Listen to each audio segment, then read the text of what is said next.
22. It was already past 5, and in order not to be late and not to use his own horses, which were known to everybody, Vronsky took Yashvin's hired carriage and told the coachman to drive as fast as possible. The old 4-seated hired vehicle was very roomy. He sat down in a corner, put his legs on the opposite seat, and began to think. A vague sense of the accomplished cleaning up of his affairs, a vague memory of Serpukhowskoy's friendship for him, and the flattering thought that the latter considered him a necessary man, and above all, the anticipation of the coming meeting, merged into one general feeling of joyful vitality. This feeling was so strong that he could not help smiling. He put down his legs, threw one of them over the other, and placing his arm across it, felt its firm calf, where he had hurt it in the fall the day before, and then, throwing himself back, sighed deeply several times. Delightful, delightful, he thought. He had often before been joyfully conscious of his body, but had never loved himself, his own body, as he did now. It gave him pleasure to feel the slight pain in his strong leg, to be conscious of the muscles of his chest moving as he breathed. That clear, cool August day which made Anna feel so hopeless seemed exhilarating and invigorating to him, and refreshed his face and neck, which were glowing after their washing and rubbing. The scent of brilliantine, given off by his moustache, seemed peculiarly pleasant in the fresh air. All that he saw from the carriage window, through the cold pure air and the pale light of the evening sky, seemed as fresh, bright, and vigorous as he was himself. The roofs of the houses glittered in the evening sun. The sharp outlines of the fences and the corners of buildings, the figures of people and vehicles they occasionally met, the motionless verdure of the grass and trees, the fields of potatoes with their clear-cut ridges, the slanting shadows of the houses and trees, the bushes, and even the potato ridges. It was all pleasant, and like a landscape newly painted and varnished. Get on, he shouted to the coachman, thrusting himself out of the window. And taking a 3-ruble note from his pocket, he put it into the man's hand as the latter turned round. The coachman felt something in his hand, the whip cracked, and the carriage rolled quickly along the smooth macadamized high road. I want nothing but that happiness, he thought, staring at the ivory knob of the bell between the front windows of the carriage, his mind full of Anna as he had last seen her. And the longer it continues, the more I love her. And here's the garden of Reed's country house. Where is she? Where? Why? Why is she giving me an appointment here, in a letter from Betsy? He thought. But there was no longer any time for thinking.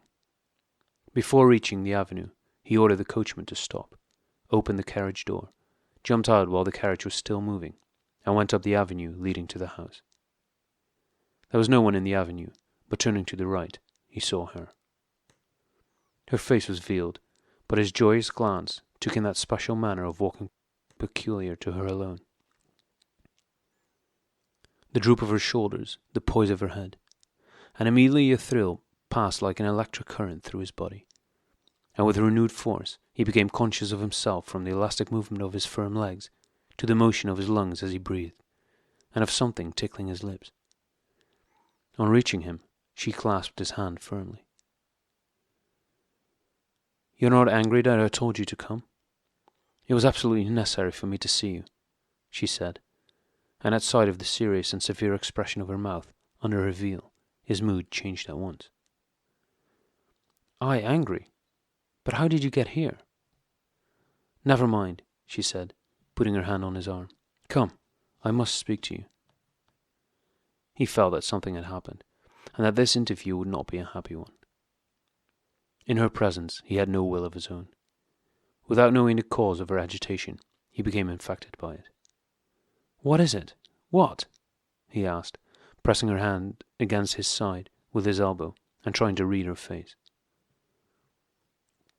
She took a few steps in silence to gather courage, and then suddenly stopped. I did not tell you last night, she began, breathing quickly and heavily. Then on my way back with Alexis Alexandrovitch, I told him everything.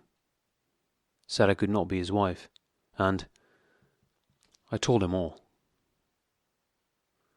He listened, involuntarily leaning forward with his whole body as if trying to ease her burden. But as soon as she had spoken, he straightened himself, and his face assumed a proud and stern expression. Yes, that is better, 1,000 times better. I understand how hard it must have been for you, he said, but she was not listening to his words, only trying to read his thoughts from his face. She could not guess that it expressed the first idea that had entered Vronsky's mind, the thought of an inevitable duel. Therefore she explained that momentary look of severity in another way. After reading her husband's letter, she knew in the depths of her heart that all would remain as it was, that she would not have the courage to disregard her position and give up her son in order to be united with her lover. The afternoon spent at the Princess Tverskaya's house had confirmed that thought. Yet this interview was still of extreme importance to her. She hoped that the meeting might bring about a change in her position and save her. If at this news he would firmly, passionately, and without a moment's hesitation say to her, "Give up everything and fly with me," she would abandon her son and go with him. But the news had not the effect on him that she had desired. He only looked as if he had been offended by something. "It was not at all hard for me. It all came about of itself," she said, irritably. "And here," she pulled her husband's note from under her glove. I understand, he interrupted, taking the note but not reading it, and trying to soothe her. "I only want one thing. I only ask for one thing. To destroy this situation, in order to devote my life to your happiness." "Why do you tell me this?" she said. "Do you think I could doubt it? If I doubted it—" "Who's that coming?" said Vronsky, pointing to 2 ladies who were coming toward them. "They may know us," and he moved quickly in the direction of a sidewalk, drawing her along with him. "Oh, I don't care," she said. Her lips trembled, and her eyes seemed to him to be looking at him with strange malevolence from under the veil. "As I was saying, that's not the point. I cannot doubt that. But see what he writes to me. Read." She stopped again. Again, as at the first moment when he heard the news of her having spoken to her husband, Vronsky yielded to the natural feeling produced by the thoughts of his relation to the injured husband. Now that he held his letter, he could not help imagining to himself the challenge that he would no doubt find waiting for him that evening or next day, and the duel when he would be standing with the same cold, proud look as his face bore that moment, and having fired into the air, would be awaiting the shot from the injured husband. And at that instant, the thought of what Serpukhowskoy had just been saying to him, and of what had occurred to him that morning, that it was better not to bind himself, flashed through his mind, and he knew that he could not pass on the thought to her. After he had read the letter, he looked up at her, but his look was not firm. She understood at once that he had already considered this by himself, knew that whatever he might say, he would not tell her all that he was thinking, and knew that her last hopes had been deceived. This was not what she had expected. "You see what a man he is?" she said in a trembling voice. "Forgive me, but I am glad of it," Vronsky interrupted. "For God's sake, hear me out," he added, with an air of entreaty that she would let him explain his words. "I am glad because I know that it is impossible, quite impossible for things to remain as they are, as he imagines." "Why impossible?" said Anna, forcing back her tears and clearly no longer attaching any importance to what he would say. She felt that her fate was decided. Vronsky wanted to say that after what he considered to be the inevitable duel, he could not continue. But he said something else. "It cannot continue. I hope that you will now leave him. I hope—" He became confused and blushed. "That you will allow me to arrange and to think out a life for ourselves. Tomorrow," he began, but she did not let him finish. "And my son?" she exclaimed. "You see what he writes? I must leave him, and I cannot do that, and do not want to." "But for heaven's sake, which is better? To leave your son, or to continue in this degrading situation? Degrading for whom? For everybody, and especially for you. You call it degrading. Do not call it that. Such words have no meaning for me, she replied tremulously. She did not wish him to tell untruths now. She had only his love left, and she wanted to love him. Try to understand that since I loved you, everything has changed for me. There's only one single thing in the world for me, your love. If I have it, I feel so high and firm that nothing can be degrading for me. I am proud of my position, because... Proud. She could not say what she was proud of. Tears of shame and despair choked her. She stopped and burst into sobs. He also felt something rising in his throat, and for the first time in his life, he felt ready to cry. He could not explain what it was that had so moved him. He was sorry for her, and felt that he could not help her, because he knew that he was the cause of her trouble, that he had done wrong. Would divorce be impossible? He asked weakly. She silently shook her head. Would it not be possible to take your son away with you, and go away all the same? Yes, but that all depends on him. Now I go back to him, she said dryly. Her foreboding that everything would remain as it was had not deceived her. On Tuesday I shall go back to Petersburg, and everything will be decided. Yes, she said, but don't let us talk about it. Anna's carriage, which he had sent away in order to return to the gate of the Vrede garden, drove up. Anna took leave of Vronsky and went home.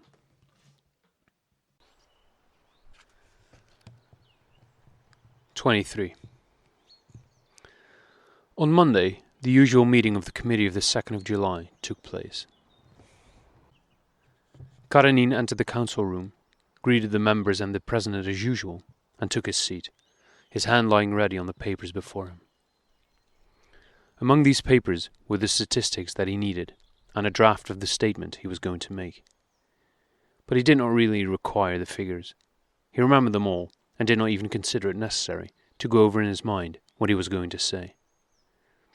He knew that when the time came, and he saw his opponent before him, vainly trying to look indifferent, his speech would naturally be far more fluent and better than if he prepared it beforehand. He felt that the contents of his speech would be so important that every word would be significant. Yet as he listened to the general reports, his face wore a most innocent and artless look. Looking at his white hands with the thick veins, and the delicate long fingers toying with the two edges of a white sheet of paper before him, and at his head warily bent to one side, no one would have expected that words would flow from his lips which would raise a terrible storm and make the members shout each other down, forcing the president to call them to order. When the reports had been heard, Karenina in his quiet thin voice informed the meeting that he wished to bring to their notice some considerations of his own on the question of the settlement of the native races, and the attention of the meeting turned to him. Karenin cleared his throat, and, as was his wont when making a speech, without looking at his opponent, he fixed his eyes on the first man opposite him, a quiet little old man who never had any views in connection with the special committee, and began to explain his considerations. When he came to the fundamental and organic law, his opponent jumped up and began to raise objections. Stremov, who was also on the special committee, stung to the quick, began justifying himself, and the meeting became quite a stormy one. But Karenin triumphed, and his motion was carried. 3 new special committees were formed, and the next day nothing was talked about in a certain Petersburg Sat but that meeting. Karenin's success was even greater than he had expected. When he woke on the Tuesday morning, he recalled with pleasure his victory of the previous day, and could not help smiling, even while wishing to appear indifferent, when the secretary, with a desire to flatter him, reported the rumors that had reached him concerning what had happened at the meeting. Busy with the secretary, Karenin quite forgot that it was Tuesday, the day fixed for Anna's return, and was surprised and unpleasantly startled when the footman came in to inform him of her arrival. Anna returned to Petersburg early in the morning, and as she had wired that the carriage should be sent for her, he might have expected her. But he did not come out to meet her when she arrived. She was told that he had not yet come out of his study, where he was busy with his secretary. She sent word to her husband that she had arrived, and went to her boudoir, where she set to work sorting her things, expecting that he would come in to see her. But an hour passed, and he did not come. She went down into the dining room on a plea of giving orders, and purposely spoke in a loud voice, thinking that he would come. But although she heard him go out of the study door to take leave of the secretary, he did not come to her. She knew that according to his habit, he would soon go away to his work, and she wished to see him first. She passed through the ballroom to his study, and resolutely went in. When she entered, he was sitting in his official uniform, evidently ready to start, with his elbows on a little table, looking warily in front of him. She saw him before he saw her, and knew that he was thinking about her. When he saw her, he was about to rise, but changed his mind as his face flushed, a thing Anna had never seen it do before. However, he quickly rose and came toward her, looking not at her eyes, but at her forehead and hair. He came up, took her hand, and asked her to sit down. "I'm very glad you've come," he said, sitting down beside her. He evidently wished to say something, but faltered. Several times he tried to speak, but stopped. Although while preparing for this interview, she had been teaching herself to despise and blame him, she did not know what to say, and pitied him. There was silence for some time. "Is Sereja well?" he asked, and without waiting for a reply he added, "I'm not dining at home today. I must be going at once." "I meant to go away to Moscow," she said. "Oh no, you were quite right to come," he replied, and again became silent. Seeing that he had not the strength to begin, she began for him. "Alexis Alexandrovitch," she said, studying his face and without dropping her eyes under his gaze fixed on her hair, "I am a guilty woman and a bad one. But I am what I was before, as I then told you. I've come to tell you now, I cannot make any change." "I'm not questioning you about it," he replied suddenly in a firm tone, and looking with hatred straight into her eyes. "I had expected it." Under the influence of anger, he had evidently regained perfect self-possession. "But I repeat again what I then told you, and subsequently wrote," he went on in a shrill, thin voice. "I again repeat that I will not know it. I ignore it as long as it is not known to the rest of the world, as long as my name is not dishonored. Therefore I warn you that our relations must remain what they have been, and that if you let yourself be compromised, I shall be obliged to take measures to safeguard my honor." "But our relations cannot be what they were before," Anna began in a timid voice, looking at him with frightened eyes. When she saw his quiet gestures, heard his shrill, childish and sarcastic voice, her repulsion toward him destroyed the pity she had felt for him, and she now experienced nothing but fear and anxiety to clear up the situation at any cost. "I cannot be your wife, since she began. He laughed in a cruel, cold manner. "I suppose the kind of life you've chosen has affected your principles. I respect or despise both so much. I respect your past and despise your present, that the interpretation you give to my words was far from my thoughts." Anna sighed and hung her head. "I cannot understand, however, that with your independent mind," he went on, getting heated, "informing your husband of your infidelity and appearing to see nothing unseemly in it, you should consider it unseemly to continue to fulfill a wife's duties to your husband. Alexis Alexandrovitch, what do you want of me?" "What I want is not to meet that person here, and for you to behave in such a way that neither society nor the servants shall be able to accuse you, for you not to see that man. I think that is not much to ask, and in return you will enjoy all the advantages of a wife without fulfilling her duties. That is all I have to say. Now I must be going, and I shan't be back to dinner." He rose and went toward the door. Anna too rose.